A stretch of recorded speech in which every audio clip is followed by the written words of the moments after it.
Di semenanjung Yunani, antara tahun 1600 dan 1400 sebelum Masehi, kota-kota Mycenas berperang melawan tetangga-tetangga mereka dan melakukan perdagangan lewat laut. Sementara orang Minos dari Kreta tenggelam ke dalam kebobrokan dan kekacauan yang semakin besar, kota-kota di semenanjung di sebelah utara pulau itu tumbuh menjadi semakin besar. Pada tahun 1600, orang Mycenas atau Mykenai telah mulai menguburkan para penguasa mereka di makam-makam yang dilengkapi dengan kekayaan di tempat yang tinggi di sebuah bukit pusat. Siapapun para raja itu, mereka akan memiliki kekuasaan yang cukup besar terhadap rakyatnya untuk diperlakukan penuh kehormatan pada satu abad. Tetapi kekuasaan mereka tidak menjangkau lebih jauh daripada tembok-tembok Mycenas. Istana raja di Mycenas memiliki padanan, sebuah istana kedua yang dengan megah mendominasi kota Tebes di sebelah timur laut. Terdapat sebuah istana ketiga di Pilos, di pantai barat daya, dan di istana keempat dibangun di Athena, sedikit di seberang bentangan daratan yang pendek. Kota-kota di semenanjung Yunani yang terpisah satu sama lain oleh barisan pegunungan memiliki pemerintahan yang mandiri sejak awal masa sejarahnya. Meskipun memiliki kemandirian, kota-kota itu memiliki hubungan dengan bahasa, dagang, dan kebudayaan yang sama di antara mereka. Dari kota Mycenas itulah, kota terbesar di semenanjung itu, kebudayaan Yunani mendapat namanya. Sejauh menyangkut bidan perhatian sejarawan, kota Tebes, Athena, dan Pilos semuanya dihuni oleh orang Mycenas. Sebuah tradisi yang disimpan oleh sejarawan Yunani Plutarkos antara lain menuturkan bahwa orang Minos dan orang Mycenas sudah bertikai sejak awal masa. Salah seorang putra Minos yang mengembara ke semenanjung utara itu dengan alasan yang tidak jelas dibunuh oleh orang Mycenas.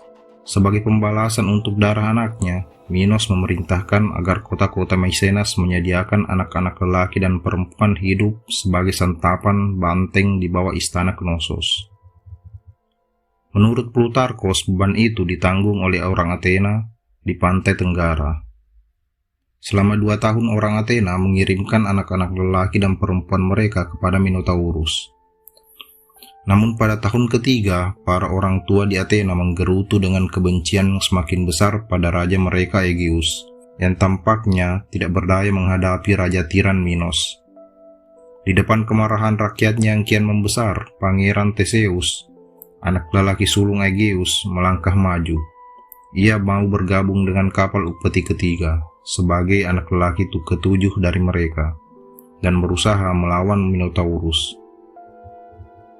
Aegeus tanpa berharap bahwa anaknya akan kembali tetap menambahkan pada kapal upeti berlayar hitam itu sebuah layar tambahan berwarna putih. Theseus berjanji untuk menaikkan layar putih itu jika ia berhasil mengalahkan Minotaurus dan pulang tanpa cedera.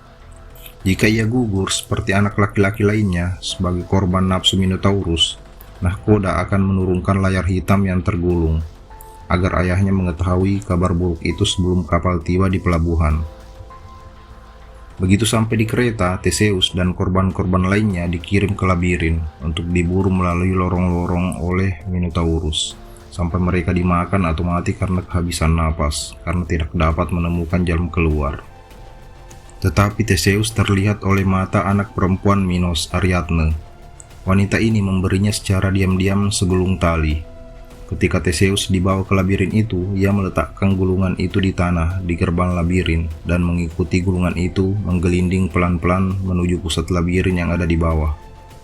Ia sampai ke sarang monster itu dan membunuh Minotaurus, kemudian merunut kembali tali itu sampai keluar. Kemudian ia mengumpulkan tawanan lainnya dan melarikan diri pulang, setelah sebelumnya membor banyak lubang di dasar kapal-kapal kereta untuk menghalangi pengejaran mereka.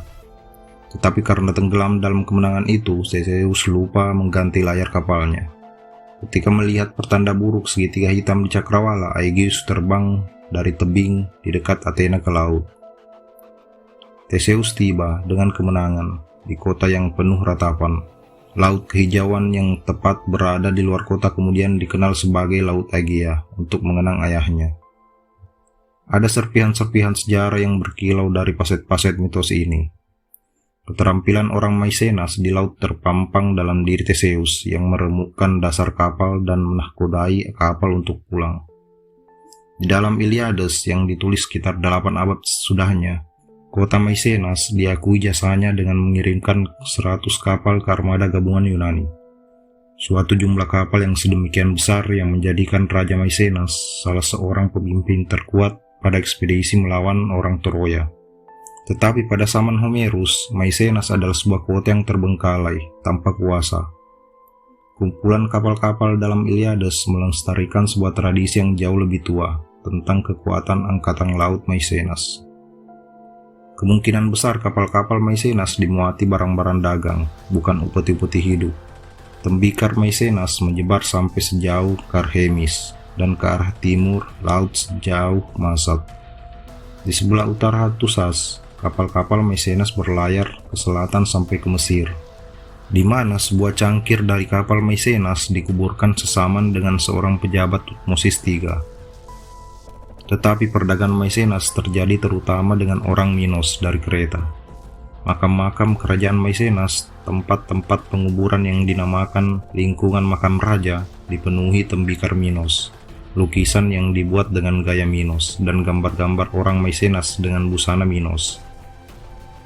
Perisai prajurit-prajurit Knossos yang terbuat dari kulit lembu dilukis dengan botol-botol yang meniru kulit binatang. Perisai Maicenas memiliki pola yang sama. Dan dari orang Minoslah orang Maicenas belajar menulis. Orang Minos telah mengembangkan aksara mereka sendiri yang khas, mengikuti pola lama yang telah berkembang ribuan tahun sebelumnya. Dari segel pada barang dagangan sampai piktogram. Dari piktogram sampai aksara piktografik yang ramping. Bentuk tertua aksara ini tersimpan pada hamparan papan yang pahatan batu di seluruh Kreta, dan pada umumnya disebut linear A, untuk membedakannya dari keturunannya yang lebih canggih, linear B, yakni versi aksara Minos yang menyebar ke utara tempat tinggal orang Maicenas.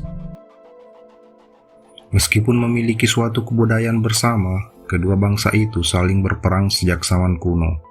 Kemenangan Theseus, kemenangan akal dan peradaban terhadap suatu bangsa yang brutal dan tidak berkembang, mencerminkan penghinaan orang Yunani di kemudian hari terhadap peradaban-peradaban lain. Herodotus sendiri menyuarakan penghinaan itu dengan mengatakan bahwa penguasa Yunani, Polykrates, adalah orang pertama yang menghimpun sebuah angkatan laut dan mengukuhkan kekuasaannya atas laut. Aku tidak mengakui orang Minos dari Knossos, dan siapapun yang mendahului orang Minos meraih kekuasaan atas laut, tulis Herodotus sebagai catatan samping. Yang benar adalah bahwa Polykrates adalah warga pertama yang dari apa yang kita kenal sebagai bangsa manusia yang pertama kali melakukannya. Ketidaksenangan itu dipertajam oleh persaingan antara kedua bangsa. Angkatan laut kedua bangsa merondai Laut Tengah dan kemungkinan besar kedua armada itu tidak berdampingan secara damai. Perdagangan dengan Mesir yang memiliki emas dan gading terlalu berharga. Raja manapun akan melihat keuntungan jika melakukan monopoli itu. Dan Kreta membanggakan letaknya yang strategis tepat di jalur dagang ke selatan ke Mesir. Barang dagangan Minos yang ditemukan di makam-makam Maicenas mencerminkan keunggulan sementara orang Kreta. Tetapi setelah letusan Thera, pengaruh budaya antar Kreta dan Yunani mulai berbalik. Tembikar dan cangkir khas Maicenas muncul lebih sering di rumah-rumah orang Minos, dan sekitar tahun 1500, kuburan-kuburan orang Kreta mulai menunjukkan sebuah desain khas Maicenas yang tidak tampak di pulau itu sebelumnya. Upeti Athena ke Knossos kini terbalik. Seperti Theseus yang berjaya, kota-kota Maicenas telah meraih keunggulan terhadap pulau-pulau di sebelah selatan itu. Sekitar tahun 1450, kota Knossos dijarah, walaupun istananya tetap berdiri. Istana di Mallia dan Paistos diratakan. Di seluruh Kreta sebagian kota ditinggalkan, yang lainnya mengerut secara mendadak. Seakan-akan warga muda mereka telah berperang dan gugur atau melarikan diri. Tidak terlihat bekas suatu kebudayaan baru di tempat itu. Kita hanya dapat menduga bahwa hubungan Maicenas-Minos telah semakin merosot, dari hubungan yang runcing menjadi perang terbuka. Lestarinya istana Knossos menandakan bahwa seorang di dalam kalangan pelaku invasi memerlukan pusat pemerintahan Minos untuk keperluannya sendiri. Apapun invasi yang dipimpin oleh Raja Maicenas itu mungkin telah menggunakan Knossos sebagai markas besarnya sendiri. Tetapi kehidupan di Kreta setelah invasi tidak tampak berubah secara mencolok. Desain pada kuburan-kuburan lebih tetap sama. Linear B tetap digunakan, tembikar Minos tidak berubah seketika. Pada waktu pengembalian orang Maicenas yang melakukan invasi sangat mirip dengan orang Minos. Kedatangan mereka lebih menyerupai pengambil alihan oleh saudara kandung, perubahan resmi kepemimpinan antara dua negara yang sebelumnya telah saling bertukar napas selama berabad-abad. Orang Minos telah mengalami infiltrasi, berubah dari dalam, labirin mereka telah dibobol. Terima kasih sudah mampir. Silahkan komen untuk saran dan kritiknya.